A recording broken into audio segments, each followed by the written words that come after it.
Well, that brings us to the end of our Health and Wellness Week. And what a week we've had of thought-provoking presentations from our partner organisations and some relaxing fringe events to help us through these stressful times. We posed the question, is health your wealth? And the COVID pandemic has made us all acutely aware that our health really is our wealth from a personal perspective. From a commercial perspective, it is clear from the presentations this week that there is a large and growing market for products that are naturally healthy, fortified and nutritionally enhanced. Mintel also told us about growing demand for products for weight management, personalised nutrition, gut health, lifestyle and DNA diets. And interestingly, and maybe understandably given the current climate, products for mental well-being, comfort foods to make us feel better, some permissible indulgence. There are also challenges in relation to making our existing products healthier by reducing salt, sugar and saturated fat. I think Kathleen's FSA presentation on the calorific content of scones has shocked us all. We love our scones here in Northern Ireland.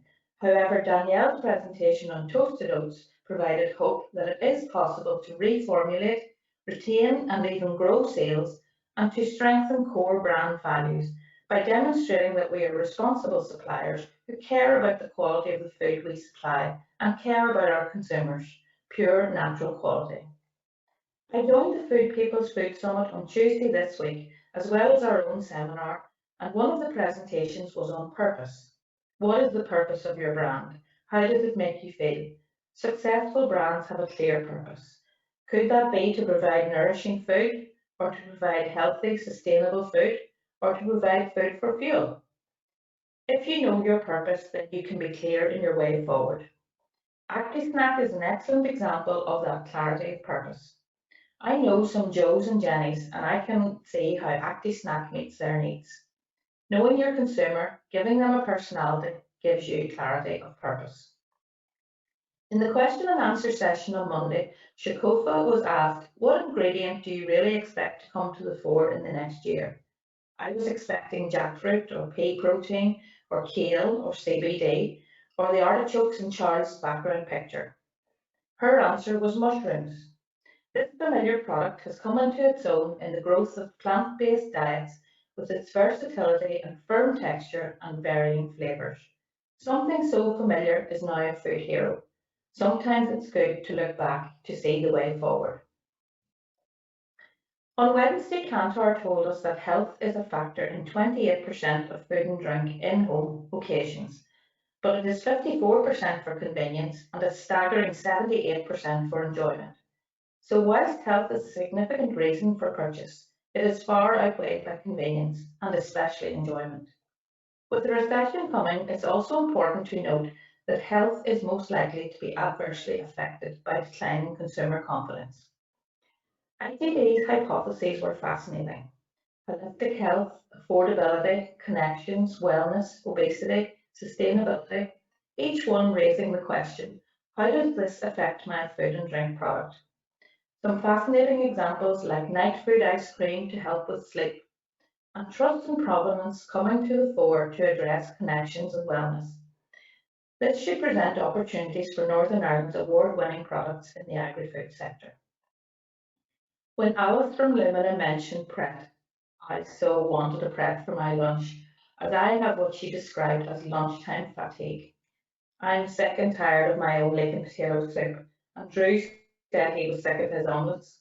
I think this presentation really highlighted the need to look at the food service channel, the operators, the shopper mission, the day part, the weekday versus the weekend, and to tailor our products to suit. More indulgent products at dinner and at the end of the week. Health most important at lunch and then breakfast. The trend towards low and no alcohol. The barriers to healthy purchase being price and insufficient choice. I think Lindsay Hollywood has been stalking me. I am that frazzled shopper. And it's even worse now when you not only have to remember your reusable bags, but also your face mask and hand sanitizer. This study really shone the light on the struggles of the consumer. And whilst many may know what they should and shouldn't eat, willpower, money, and other stuff just gets in the way. I am that gatekeeper trying to satisfy the needs of my household, avoiding the treats for myself, getting teenagers to eat vegetables, trying to include fish in our diets, trying to make healthy, tasty meals, and I also have the additional burden of shopping for a nut allergic family member. So reading labels is essential, so now I also need to remember my glasses. Lindsay said, as suppliers, we need to find a way to make the healthy choice the easy choice. Shoppers really need our help. Healthy You, Healthy Planet. What an encouraging presentation that was this morning by Danielle about this new area of research looking at the nutritional adequacy of sustainable diets.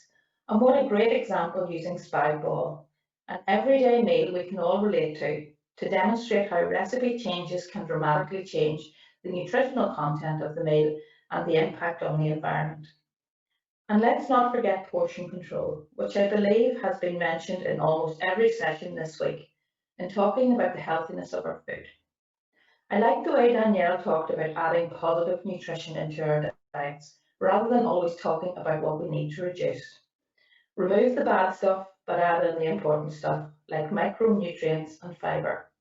Nancy's Viper poll this morning also makes the point about micronutrients being important to consumers at the minute. The National Food Strategy document that Danielle refers to in her presentation is in the resources hub for your convenience. That led nicely into Lucas's presentation about repurposing waste from butternut squash peelings to nutritionally enhance an important carrier food like tortilla wraps. This is so novel. Healthy You, Healthy Planet once again, managing waste streams. And who knew about microionizing of flour to increase the bioavailability of nutrients? Food scientists really are amazing. They love problem solving, so don't be afraid to take your technical problems or innovation ideas to them. Invest in I has support schemes like innovation vouchers, technical development incentive, grant for R&D, knowledge transfer partnerships to help you to take that step into the world of food science and technology. Don't fear it, embrace it. Look at the Finnebrook case study as an example of how to turn a recognised health problem into a huge opportunity and a multi-million pound business by using scientific research and development. They went on a journey to do things better. They had purpose. As well as scones, we also love our bacon here in Northern Ireland, the centrepiece of the Ulster fry. Consumers had left that category after the World Health Organization report about nitrites. Now they are returning to the category for some permissible indulgence in the form of Finnebrook naked bacon. I would encourage you to reach out to the science and technology that is out there to nutritionally enhance our products, reformulate to remove the bad stuff, or develop new products that are good for you, good for the environment. Engage with our academic partners in Queen's University, Ulster University, and in CAFRE with the wonderful facilities and food science and technology expertise that they have at Loughrea. Also Camden BRI for specialist food and drink research projects. We can make those introductions for you. There are opportunities for us all to collaborate. I'm a great believer in academia working in partnership with industry. Maybe Susie's presentation this morning has dispelled some of the hype around plant-based. With all the media attention, you'd think that veganism is now the norm, especially when you see the disproportionate shelf space it commands in supermarkets. Is there any meat left in Marks and Spencer's, or is it all plant kitchen? It's interesting that more people are subtly trying to reduce their meat intake, maybe like me by doing meat-free Monday or fish on a Friday, with 20% now claiming to be flexitarian. It was interesting to note that meat-free actually declined slightly in market penetration during COVID for the reasons outlined by Susie. There are also the consumer concerns about vegan meals being overpriced. What was it, $4.95 for 2 vegan sausages? And that 48% of consumers are concerned that they will miss out on key nutrients. Most consumers are not yet convinced that a plant-based diet is necessarily healthy. This chimes with Danielle's presentation earlier. And what about some of the new developments in lab-grown foods? I'm afraid the yuck factor resonates with me, but then I'm not a millennial or a Gen Z who might be willing to try. A few final thoughts on this topic are, farmers are the most trusted group in the supply chain. How wonderful is that? pure natural quality once again. Enjoyment is always the key driver of consumption. I think we've heard that quite a few times this week already. This has been an ambitious seminar series to deliver, particularly when the digital world is evolving so rapidly and we've all had to upskill so quickly. There have been many people involved and they know who they are, and I thank them all. A few I'd like to specifically mention are our speakers and fringe event providers, all 18 of them. You never missed the deadline and the quality of your work was exceptional. The 3 company case studies were excellent examples of how to effectively use data and insight to develop and market new products in line with trends. I enjoyed the yoga and the mindful eating, and if someone else does the shopping this afternoon, I will gladly cook up Paula's cod, fennel, leek and almond recipe.